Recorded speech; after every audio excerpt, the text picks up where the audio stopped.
ऐसा होना चाहिए कि जितना इस मंच से सिंह गर्जना हो रही है और जब महाराज जी ने साक्षात ही गर्जना कर दी है तो जिन अधर्मियों को, पापियों को, दुष्टों को भगाने की आह्वान और संकल्प इस मंच से हुआ है, उनके दिल कांप जाएं। ऐसी गर्जना। बोल सियापति रामचंद्र की, पवन सुत हनुमान की, भारत माता की, वंदे वंदे वंदे। यमुना मैया की, यमुना मैया की। जय श्री राम, जय श्री राम, जय श्री राम, जय श्री राम। ना कोई दूरी ना कोई खाई, हिंदू हिंदू। जोर से बोलना। ना कोई दूरी ना कोई खाई, हिंदू हिंदू, हिंदू हिंदू, हिंदू हिंदू, हिंदू हिंदू।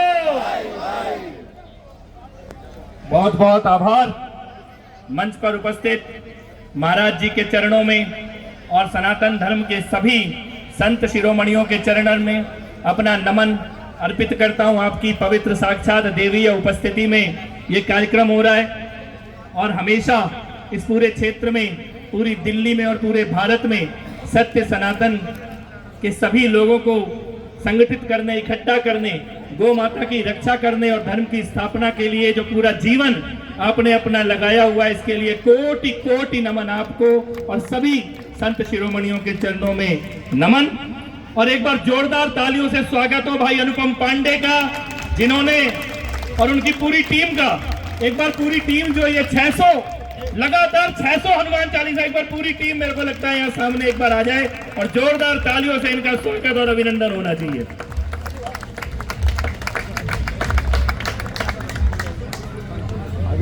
सोनी अनुपम पांडे जी मंच पर उपस्थित हैं, ब्रजेश भाई उपस्थित हैं, संजीव जी उपस्थित हैं, डॉक्टर जेके शर्मा जी उपस्थित हैं और सभी लोग जो यहाँ उपस्थित है। भारतीय संतोष ओझा जी के लिए जोरदार तालियां। मुझे लगता है करावल नगर में कोई भी कार्यक्रम होता है, संतोष जी की पवित्र उपस्थिति हमें मिलती है।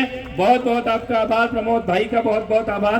भारतीय जनता पार्टी के प्रदेश के, जिला के, मंडल के सभी कार्यकर्तागण, पदाधिकारीगण और सामने उपस्थित नारायण स्वरूप करावल नगर सोनिया विहार की जनता जनार्दन।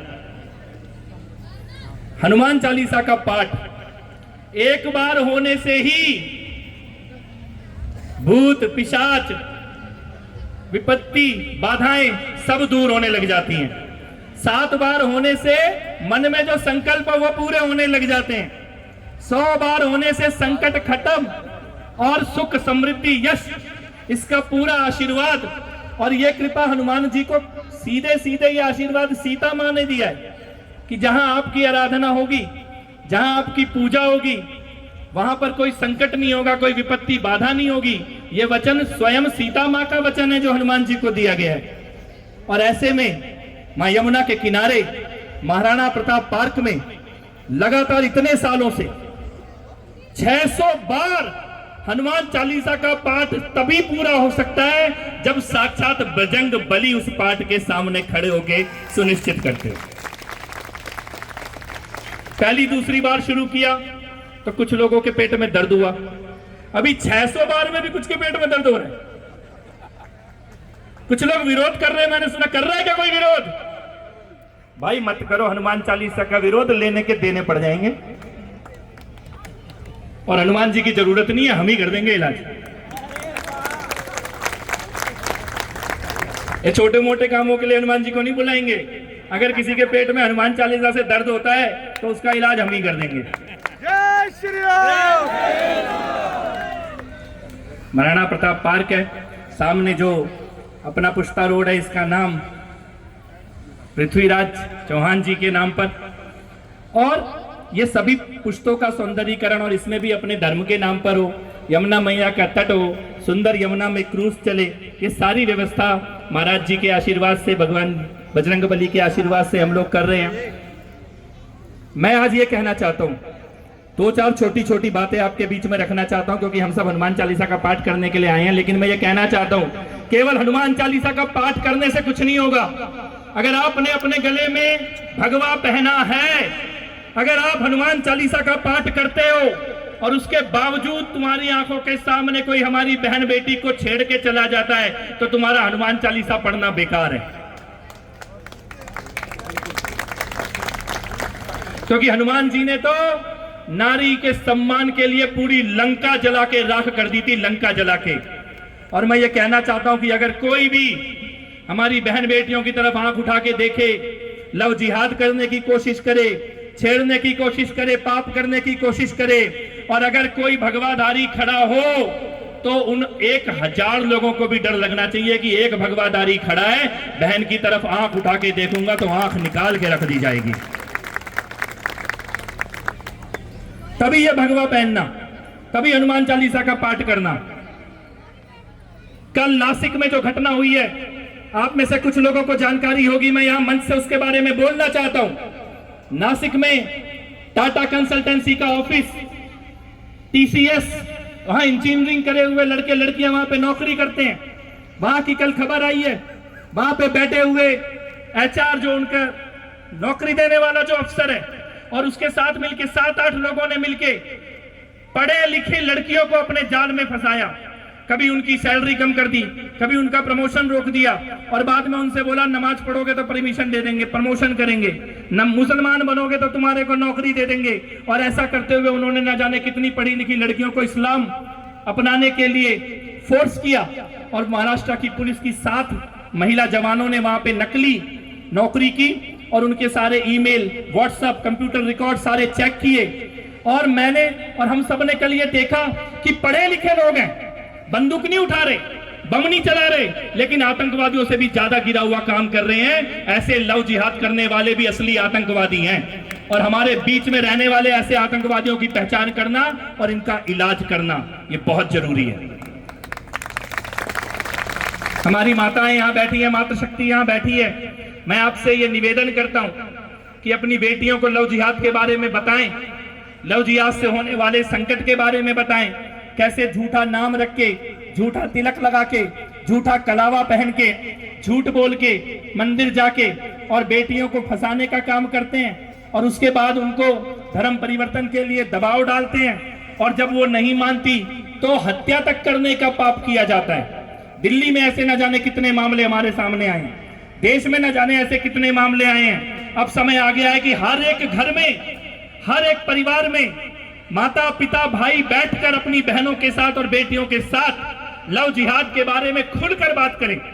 यह एक ऐसा विषय होना चाहिए जिसमें हर घर में लव जिहाद के बारे में चर्चा और संवाद होना चाहिए, और बेटियों को नाम छिपाने वाले, पहचान छिपाने वाले, झूठ बोलने वाले लव जिहादियों से बचने की ट्रेनिंग परिवार से ही मिल सकती है। इसका संस्कार भी परिवार से मिल सकता है। यह संकल्प यहां से लेके जाएं।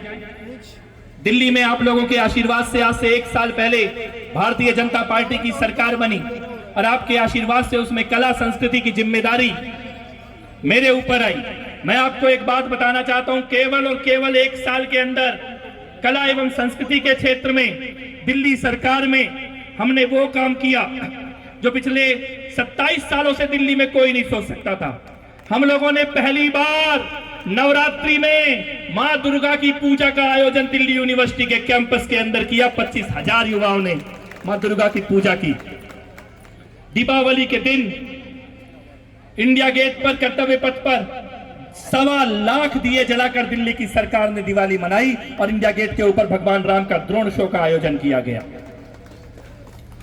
तीज का कार्यक्रम 50,000 बहनों के साथ किया गया। दिल्ली यूनिवर्सिटी के हर कॉलेज में भजन क्लबिंग के कार्यक्रमों के आयोजन किए जा रहे हैं, और अगला भजन क्लबिंग का कार्यक्रम जेएनयू के अंदर जाके दिल्ली सरकार करने वाली है। तो सत्य सनातन के मानने वालों को जब आपने चुनकर भेजा है, तो अब सरकार में इफ्तार नहीं होती है, अब सरकार में नवरात्रि के उत्सव मनाए जाते हैं।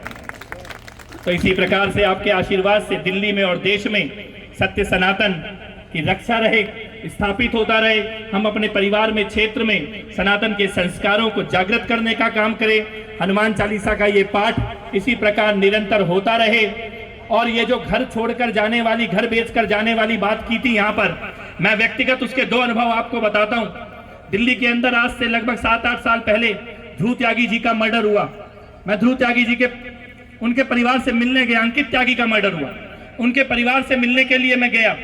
मैंने वहां पे देखा कि पूरा गांव जो है वो त्यागी समाज का गांव था, लेकिन वहां पे किराए पर ऐसे लोग रख दिए गए थे कि मूल रहने वाले कम हो गए और हत्या करने वाले ज्यादा हो गए। और व्यवस्था ऐसी हो गई थी कि चंद पैसों के लालच में अपना नंबर भी खोया, अपना पैसा भी खोया, अपनी जमीन भी खोई, अपना घर भी खोया, बाद में अपना बेटा भी खोया।